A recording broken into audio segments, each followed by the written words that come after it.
Assalamualaikum warahmatullahi wabarakatuh. Saya Siti Roma Hoirunisa dari kelas PI 20A. Pada kesempatan kali ini, saya akan menjelaskan tentang fungsionalisme. Apa itu fungsionalisme? Fungsionalisme adalah sebuah studi tentang operasi mental yang mempelajari fungsi-fungsi kesadaran dalam menjembatani antara kebutuhan manusia dan lingkungannya. Fungsionalisme juga memandang bahwa psikologi tak cukup hanya mempersoalkan apa dan mengapa terjadi sesuatu, tetapi juga mengapa dan untuk apa fungsi suatu tingkah laku tersebut terjadi. Fungsionalisme lebih menekankan pada aksi dari gejala psikis dan jiwa seseorang yang diperlukan untuk melangsungkan kehidupan dan berfungsi untuk penyesuaian diri psikis dan sosial. Granville Stanley Hall. Stanley Hall lahir pada tanggal 1 Februari 1846 di Amerika. Ia dibesarkan di sebuah peternakan di Ashfield. Ayahnya bernama Granville Bascom Hall. Ia bertugas di Badan Legislatif Massachusetts dan ibunya bernama Abigail Bills. Ia belajar di seminar wanita Albany dan mengajar di sekolah. Hall awalnya terdaftar di Wilson Academy pada tahun 1862, tetapi kemudian ia dipindahkan ke Williams College. Setelah lulus dari William College pada tahun 1867, ia mendaftar di Union Theological Seminary dan ia menyelesaikan pelatihannya pada tahun 1870.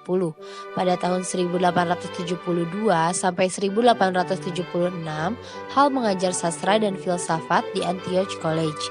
Ia kemudian melakukan penelitian dengan Bowditch di Harvard Medical School.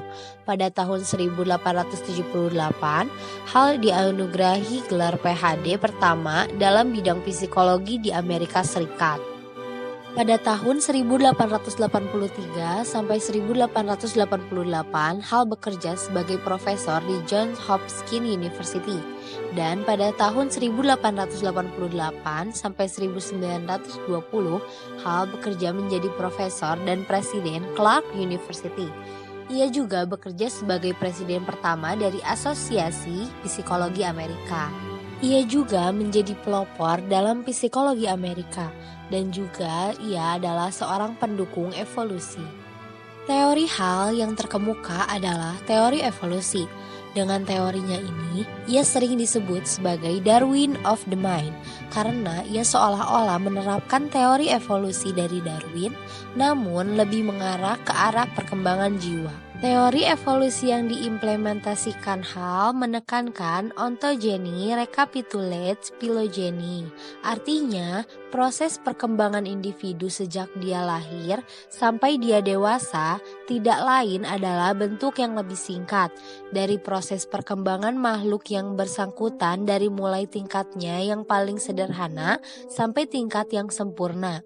Ia menyatakan bahwa sebagian besar manusia adalah ciptaan habitatnya dan banyak aktivitas lebih atau sedikit mendapat dorongan otomatis dari lingkungannya.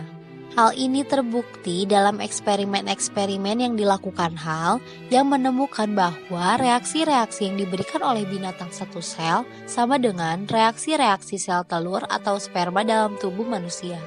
Demikian juga reaksi-reaksi dari makhluk-makhluk bersel banyak sama dengan reaksi janin dengan jumlah sel yang kira-kira sama dan dengan demikian seterusnya.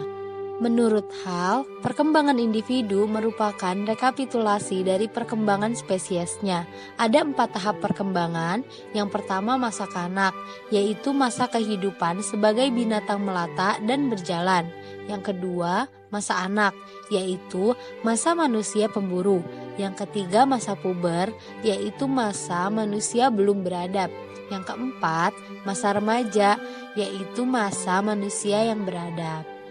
Karyanya adalah buku-buku tentang psikologi dan perkembangan anak.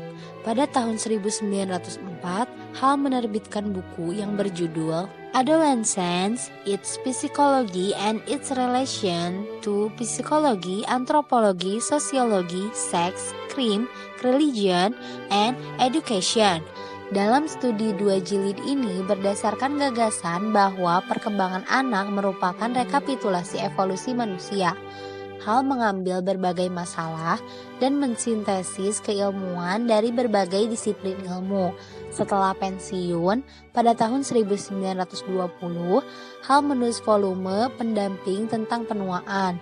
Catatan penting ini telah diberi label profetik sebagai pengakuan atas munculnya krisis penuaan di abad ke-20, di mana umur yang lebih panjang, peran keluarga yang menyempit, dan pengusiran dari angkatan kerja digabungkan untuk secara dramatis mengisolasi para lansia dan membatasi partisipasi aktif mereka dalam kehidupan publik. Dalam buku ini, Hal mencela proses ini dengan alasan bahwa kearifan yang diberikan oleh usia tua berarti bahwa orang tua memiliki kontribusi yang berharga dan kreatif untuk diberikan kepada masyarakat. Stanley Hall meninggal di umurnya yang ke-78 tahun pada tanggal 24 April 1924 di Amerika. Sekian dari saya, mohon maaf bila ada kesalahan. Terima kasih. Wassalamualaikum warahmatullahi wabarakatuh.